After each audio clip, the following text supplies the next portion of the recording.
Hi friends, இன்றைக்கி நம்ம என்ன கிளாஸ் பார்க்க போகிறோம்னா, நேற்று நற்றினை பார்த்தோம். இன்றைக்கி வந்து 8 தொகையில் குறுந்தொகை பார்க்க போகிறோம். வாங்க பார்க்கலாம். குறுந்தொகை வந்து 4 to 8 அடிகள் கொண்டது. ஓகேவா? 4 to 8 அடிகள். இதை நல்லா நோட் பண்ணி படிச்சுக்கோங்க.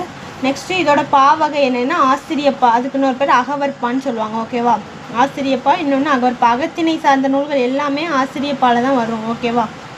அடுத்தலாம் கடவுள் வாழ்த்து நீங்களாக. இதில் மொத்தம் எத்தனை பாடல்கள் இருக்குது அப்படின்னா 401. கடவுள் வாழ்த்து உட்படனா 402. இது எந்த புக்கில் இருக்கும்னா தெளிவாக 9th புக்கு நியூ புக்கில் இருக்கும். ஓகேவா?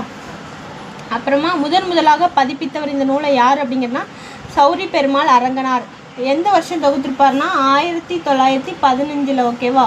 இது 9th புக்கில் தான் இருக்குது. இந்த லைன் வந்து 9th புக்கில் கண்டென்ட் கொடுத்துருப்பாங்க. ஒரு வாட்டி நல்லா போய் படிச்சுக்கோங்க அந்த பாக்ஸை. அடுத்து வினய ஆடவர் குயிரே. நெக்ஸ்ட்டு பார்க்கலாம். வினய ஆடவர் குயிரே அப்படிங்கிறது குறுந்தொகையோட ஒரு பாடல் வரி. அது வந்து குறுந்தொகையில் இருக்குது. ஓகேவா? இதை நல்லா நோட் பண்ணி. இது வந்து அடிக்கடி டிஎன்பிசியில் கேட்குற கொஸ்டின். வினய ஆடவர் குயிரே எந்த நூல் அப்படிங்கிறனா குறுந்தொகை. ஓகேவா? நெக்ஸ்ட் வந்து நிலத்தினும் பெரிதே வானினும் உயர்ந்தன்று நீரினும் சாரலா கருங்கோட் குறிஞ்சி பூ கொண்டு. அந்த மாதிரி இதோட அடுத்த லைன் வரும். அது குறுந்தொகை தான்.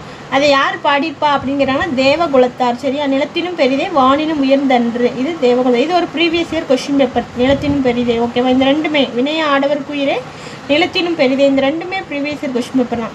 அப்புறம் எழுத்து என்பதற்கு ஓவியம் என பொருள் அப்படின்னு சொல்கிறது எந்த நூல்னு கேட்பாங்க. இதுவும் ஒரு ப்ரீவியஸ் இயர் கொஸ்டின் பேப்பர் தான். பரிபாடல்லையும் இருக்கான், குறுந்தொகையிலையும் இருக்குது. ஓகேவா? அப்போ எழுத்து என்பதற்கு ஓவியம்னு ஒரு 2 நூல் சொல்லுது. அது எந்த நூல்னு கேட்டாங்கன்னா ஒன்று பரிபாடல், இன்னொன்று குறுந்தொகை. இதில் குறுந்தொகை வர்றதுனால உங்களுக்கு அதை ஒரு கொஸ்டினாக நான் எடுத்துகிட்டு வந்திருக்கேன். ஓகேவா? நோட் பண்ணி படிச்சுக்கோங்க. நெக்ஸ்ட்டு குறுந்தொகை தொகுத்தவர் யாருன்னா பூரிக்கோ. இப்போ நச்சினை நம்ம என்ன பார்த்தோம், நச்சினைக்கு வந்து தொகுத்தவர் யாருன்னு தெரியல. தொகுப்பித்தவர் பன்னாடு தந்த மாறன் வழுதின்னு பார்த்தோமா. இதில் வந்து தொகுத்தவர் இருக்கார், பூரிக்கோ இருக்கார். தொகுப்பித்தவர் யாருன்னு தெரியல. ஓகேவா? இதை நோட் பண்ணி படிச்சுக்கோங்க. பூரிக்கு குருமான அந்த மாதிரி நான் வச்சுருக்கேன். ஓகேவா?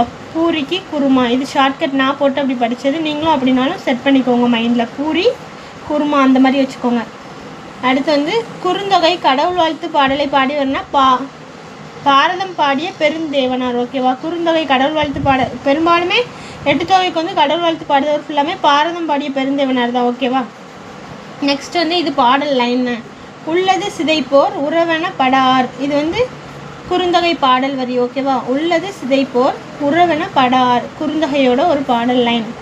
நெக்ஸ்ட் வந்து நல்ல என்னும் அடைமொழி பெற்ற நூல் குறுந்தொகை. நேற்று என்ன பார்த்தோம், நல் அப்படின்னா நற்றினை பார்த்தோம், நல்ல அப்படின்னா குறுந்தொகை. ஓகேவா? இந்த அடைமொழி பெற்ற நூல் எதுன்னு கூட உங்களுக்கு டிஎன்பிசியில் கேட்கலாம். அது குறுந்தொகை. ஓகேவா?